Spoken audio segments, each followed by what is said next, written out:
శాంతి భద్రతలు అయితే first class. ఆయన వరదలు వచ్చినప్పుడైతే విజయవాడ వరదల్లో ఆయన నడుములోతు నీళ్ళలో పోయి అంత కష్టపడుతున్న 75 సంవత్సరాల వయసులో కూడా ఆయన గ్రేట్. ఇండియాలో ఏ సీఎం చేయలేని విధంగా అతను చేస్తున్నాడు. సహాయ చర్యలు అయితేనేమి, రెండోది పెన్షన్లు 1వ తేదీకే ముసలి వాళ్ళకి, వృద్ధులకి పెన్షన్ 1వ తేదీ పర్ఫెక్ట్గా 6 నుంచి 9 లోపల ఇస్తున్నారు. ఉద్యోగస్తులకి జీతాలు 1వ తేదీ అంటే టెన్షన్గా పడతాము. ఇంతకన్నా ఏ సీఎం చేయలేదు. ఇంకా చేయాలి ఆయన పాపము. అన్నీ ఆయన ఇచ్చిన హామీలన్నీ ఒక్కొక్కటి నెరవేర్చుకుంటూ వస్తున్నాడు. నెరవేర్చేదానికి టైం పడుతుంది, అయినా చేస్తాడు, ఖచ్చితంగా చేస్తారు. చంద్రబాబు నాయుడు గారు 100 రోజుల పరిపాలన ఎలా ఉందని మీరు అనుకుంటున్నారు? చంద్రబాబు నాయుడు గారి పరిపాలన వచ్చింది గత ప్రభుత్వం కన్నా ఈ ప్రభుత్వంలో వచ్చింది చాలా బాగుంది. పెన్షన్లు అయితే 1వ తేదీకంతా 99% పూర్తి అవుతూ ఉంది.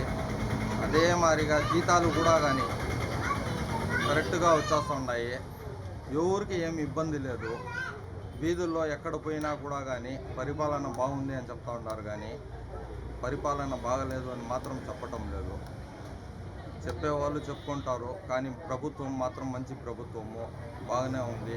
ఇదే మార్గ ప్రభుత్వం కొనసాగిందంటే రాబోయే రోజుల్లో బాగుంటుందని మేము కూడా అనుకుంటున్నాం. 100 రోజుల ప్రభుత్వం మీద మీ యొక్క స్పందన ఏంటి? 100 రోజుల ప్రభుత్వం చాలా అద్భుతంగా చేసుకెళ్తుంది. గత ప్రభుత్వంలో చేసిన ఇబ్బందులన్నింటినీ కూడా సరైన పద్ధతిలో గాడిలో పెట్టుకుంటూ వస్తుంది.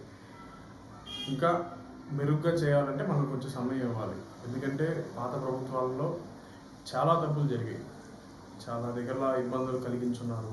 పాత పెన్షన్లని కావాలనే వాళ్ళ పక్క పనిచేయలేదని చెప్పేసి కొంతమంది చాలా వాటిని తీసేస్తున్నారు.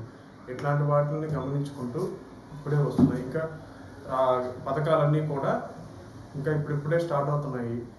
గ్యాస్వి దీపావళి నుంచి ఇస్తామని చెప్పున్నారు.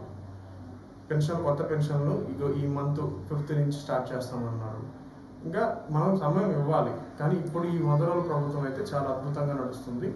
ఇంకా కూడా మెరుగ్గా నడుస్తుంది. ఇదే ప్రభుత్వం మనం కోరుకుంటున్నాం.